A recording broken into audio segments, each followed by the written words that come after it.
فرمایا اگر شکر کرو گے تو میں اپنی نعمتوں میں اضافہ کروں گا، اور اگر ناشکری کرو گے تو میرا عذاب بہت سخت ہے۔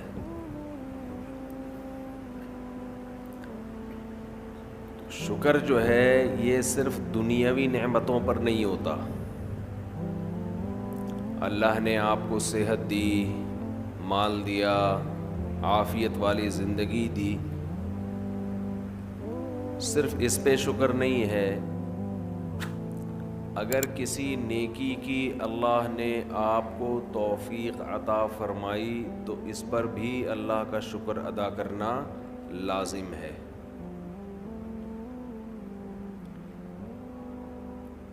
رمضان میں سب سے بڑا اللہ کا احسان یہ ہے کہ اللہ آپ کو فرض روزے پورے کرنے کی توفیق دے دے۔ یہ بہت بڑا انعام ہے۔ ایک چیز جو میں لوگوں میں نوٹ کرتا ہوں، غور کرتا ہوں، جن لوگوں کو روزے رکھنے کی توفیق ملتی ہے وہ چونکہ عادی ہوتے ہیں، ہر سال رکھ رہے ہوتے ہیں، تو وہ روزوں کو روٹین کا ایک حصہ سمجھتے ہیں، اور جو اس نعمت پر ان کو احساس ہونا چاہیے کہ اللہ نے ہم سے کتنا بڑا کام لیا، وہ احساس ان کو نہیں ہوتا۔ جب اللہ آپ کو کوئی بڑی نعمت دیتا ہے تو اللہ بھی یہ چاہتا ہے کہ یہ اس نعمت پر خوش ہوں۔ کسی نے آپ کو بہت بڑا گفٹ دیا، آپ نے ایسے لے کے سائڈ پہ رکھ دیا، دیکھا بھی نہیں اس کو، تو یہ دینے والے کی بھی بے اکرامی ہے۔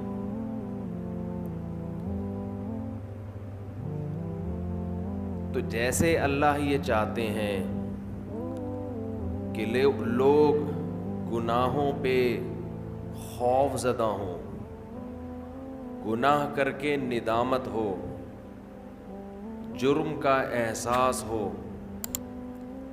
اسی طرح اللہ یہ چاہتے ہیں کہ نیکی کر کے ان میں شکر کا جذبہ پیدا ہو، خوشی محسوس ہو۔ اگر کوئی شخص گناہ کرتا ہے تو جس کا آخرت پر یقین نہیں ہے اسے گناہ کر کے کبھی بھی شرمندگی محسوس نہیں ہوگی، وہ کرتا چلا جائے گا۔ لیکن اگر آپ گناہ کرنے کے بعد شرم محسوس کرتے ہیں، ندامت ہوتی ہے، تو یہ ایمان کی علامت ہے، آخرت پر یقین کی علامت ہے، اللہ کے وجود کے یقین کی علامت ہے۔ بالکل اسی طرح اگر نیکی کر کے خوشی محسوس ہوتی ہے تو یہ بھی ایمان کی علامت ہے، خوشی کی، یہ بھی آخرت پر یقین کی علامت ہے۔ اور اس کا ایک دنیا میں فائدہ یہ ہوتا ہے کہ اس سے مزید نیکی کی توفیق ملتی ہے۔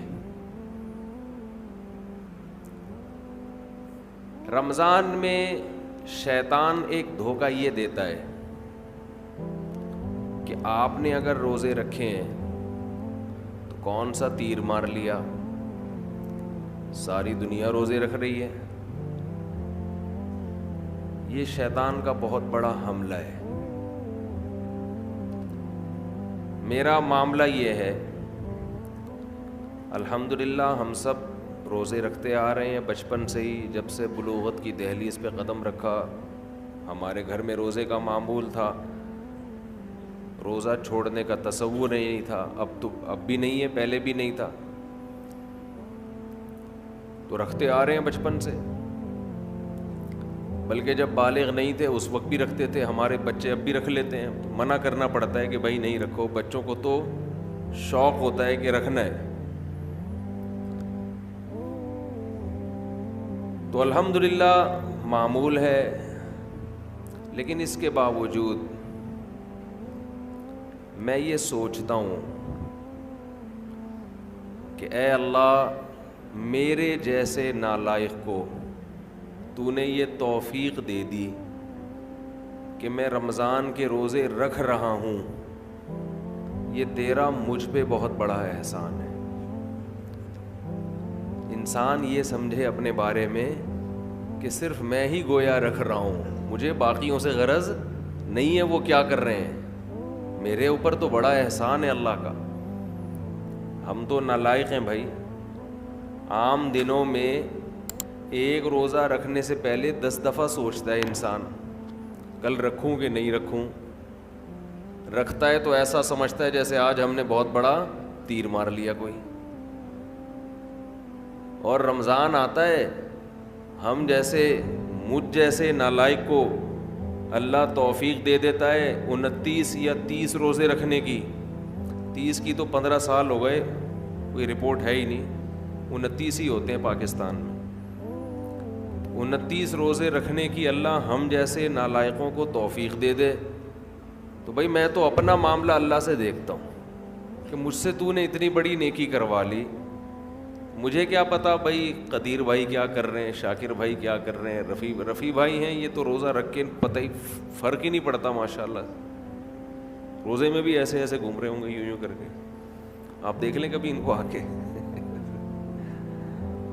روزہ رکھ کے نا عصر کے وقت سب مرجھائے ہوئے ہوتے ہیں۔ کراچی میں جیسی گرمی ابھی شروع ہو گئی ہے تو رفیع بھائی نہیں ماشاءاللہ مرجھائے ہوئے ہوتے ہیں، ان کو پتہ نہیں کچھ اللہ نے الگ سے کوئی انرجی دی ہے، رکھتے ہیں، آپ بدگمان نہ ہو بعض دفعہ انسان اتنا فریش ہوتا ہے کہ لوگ سمجھتے ہیں کہ اس کا ہے ہی نہیں، یہ ہمیں یقین ہے کہ رکھتے ہیں۔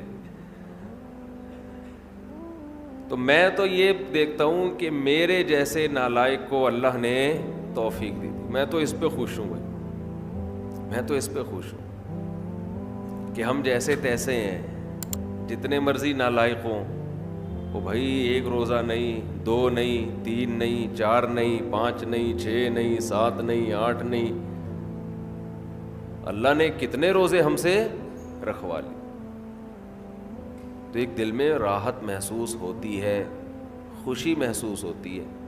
ہاں تھوڑا سا یہ خوف بھی ہونا چاہیے، تھوڑا سا، کہ ایسا نہ ہو کہ ہماری کسی بدعملی سے اجر ضائع ہو جائے، یہ خوف بھی ضروری ہے، یہ خوف بھی، تاکہ اترائے نہیں انسان۔ لیکن اصل تو یہ ہے کہ یہ کیا ہے، نعمت ہے۔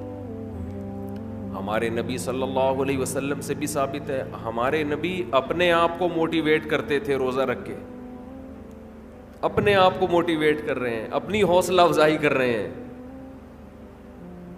کیسے حوصلہ افزائی؟ جب آپ صلی اللہ علیہ وسلم روزہ افطار کر لیتے، کیسے انسان کو خوشی محسوس ہوتی ہے نا۔ آج خوشی اس لیے نہیں ہو رہی کہ سحری میں 3 پراٹھے پھوڑے ہوئے ہوتے ہیں، پھینیاں کھجلے کھائے ہوئے ہوتے ہیں، بھوک ہی نہیں لگ رہی ہوتی۔ وہ تہ جو بیٹھنا شروع ہوتی ہے عصر مغرب میں جا کے، تو وہ جو ڈکاریں، اکثر لوگ مجھ سے رمضان میں یہ پوچھ رہے تھے کھٹی ڈکاریں نگلنے سے روزہ تو نہیں ٹوٹتا؟ ایسا لگتا ہے ہر آدمی کھٹی ڈکاریں ہی نگل رہا ہے سارا دن بیٹھ کے، کیونکہ ہر آدمی یہ مسئلہ پوچھ رہا ہوتا ہے کھٹی ڈکاریں نگلنے سے روزہ تو نہیں ٹوٹتا۔ ابے بھائی تو کیا ڈکاروں کے علاوہ اور کوئی کام نہیں ہے کیا؟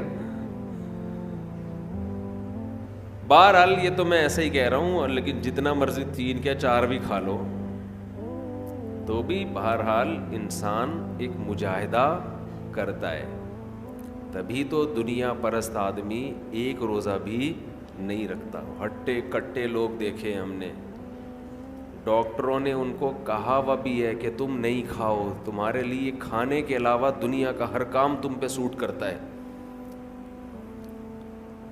پھر بھی روزہ نہیں رکھتے. ان سے نہیں رہا جاتا 2-4 گھنٹے بھی کچھ کھائے پیے بغیر. ان کو چائے چاہیے, ان کو گٹکا چاہیے, ان کو پان چاہیے, ان کو نسوار چاہیے, ان کو روٹی چاہیے, ان کو کچھ نہ کچھ جانوروں کی طرح جگالی کرنے کے لیے چاہیے کہ منہ گھومتا رہے ان کا. ہے روزہ خور, آپ دیکھ لو, کھا رہے ہیں, ان سے نہیں برداشت ہوتا. گھر میں سب کا روزہ ہوتا ہے, بوڑھوں نے رکھا ہوا ہوتا ہے. لوگ ہمیں آ کے بتاتے ہیں سب کا روزہ ہے, ایک نالائق بیٹا ہے, ہٹا کٹا جوان, اس سے نہیں رکھا جاتا.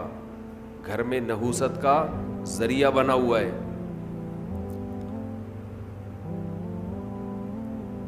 تو ایسے ہی صورت میں اللہ اگر آپ کو توفیق دے دیتا ہے تو ٹھیک ہے, تھوڑا خوف بھی ہونا چاہیے کہ پتہ نہیں قبول ہو رہا ہے کہ نہیں ہو رہا, لیکن امید کو, شکر کو خوف پر غالب رکھنا چاہیے. تو میں یہ عرض کر رہا تھا, ہمارے نبی بھی اپنے آپ کو موٹیویٹ کیا کرتے تھے. کیسے؟ حالانکہ ہمارے نبی میں خواہشات پہ کنٹرول کرنے کی بہت طاقت تھی. آپ تو 24 گھنٹے کا روزہ رکھتے بسا اوقات. تو آپ صلی اللہ علیہ وسلم جب روزہ افطار کرتے تو کیا فرماتے؟ ذہب الظما, پیاس چلی گئی. ذہب الظما, پیاس چلی. تھوڑی دیر کی ٹینشن تھی, ہمارے اللہ نے وہ پریشانی ختم کر دی. وَبَتَلَّتِ الْعُرُوقِ, رگیں تر ہو گئیں. جو خشکی جسم میں تھی, چہرے پہ انسان کے خشکی پیدا ہو جاتی ہے نا, تو آپ صلی اللہ علیہ وسلم فرماتے ابتلت العروق, رگیں تر ہو گئیں. یہ دنیاوی ٹینشن جو تھوڑی دیر کی تھی یہ بھی اللہ نے ختم کر دی. وَثَبَتَ الْأَجْرُ إِن شَاءَ اللَّهُ, اور اللہ نے چاہا تو اجر ہمارے نام اعمال میں لکھ دیا گیا. یعنی یہ ہمارے لیے کتنی خوشی کی بات ہے کہ ہمارے رب نے ایک نیکی ہم سے کروا کے جو پریشانی تھی وہ بھی ختم کر دی, اور نیکی کا ثواب ہمیشہ کے لیے ہمارے اعمال میں درج کر دیا. جب انسان گناہ کرتا ہے تھوڑی دیر کی لذت حاصل ہوتی ہے, یہ لذت تھوڑی دیر بعد ختم, اور نحوست اور گناہ اور اس کا عذاب آپ کے اعمال میں ہمیشہ کے لیے لکھ دیا گیا. ایسا ہوتا ہے کہ نہیں ہوتا؟ بد نظری ہے, انٹرنیٹ پر کوئی فحش چیز دیکھ رہے ہو, زنا کر رہے ہو, کچھ حرام کھا رہے ہو, تھوڑی دیر کا گناہ ہے, لذت تھوڑی دیر کی ہے, مزہ تھوڑی دیر کا. کوئی گناہ ایسا نہیں ہے جس میں ہمیشہ کا مزہ ہو. اللہ نے انسان کی خواہشات کو محدود اور صلاحیتیں بھی محدود. جو لوگ جوانی میں زنا کرتے ہیں, 1 بار کریں گے, 2 بار کریں گے, ان کو زنا میں بھی لذت نہیں رہتی, پھر وہ عادت پڑ جاتی ہے حرام کی, گند میں منہ مارنے کی, لیکن وہ لذت نہیں رہتی. اور جب عمر آہستہ آہستہ بڑھتی ہے, بڑھاپا آتا ہے, تو ٹھڑک باقی رہ جاتی ہے, زنا کرنے کی طاقت ختم, مچلتا رہتا ہے ہر وقت, سسکیاں لیتا رہتا ہے, ٹینشن ساری زندگی کی. لیکن طاقت کیا ہو گئی؟ خوب سمجھ لیں, جو جوانی میں زنا کرتا ہے خوب سمجھ لے, بڑھاپے میں زنا کا جذبہ کبھی بھی ختم, بول لینا, نہیں ہوتا. اس خوش فہمی میں نہ رہنا کہ ہم جوانی میں زنا کر رہے ہیں تو بڑھاپے میں خود ہی چھوٹ جائے گا. نا نا نا نا نا نا نا, یہ بہت بڑی بھول ہے. زنا کا شوق بڑھاپے میں, اگر جوانی میں نہیں چھوڑا زنا تو بڑھاپے میں یہ شوق ختم نہیں ہوتا. اب خود سوچو, ایک چیز کا شوق باقی ہے لیکن اس کی طاقت ختم ہو گئی, تو کس قدر ٹینشن ہے, کس قدر عذاب ہے. یہ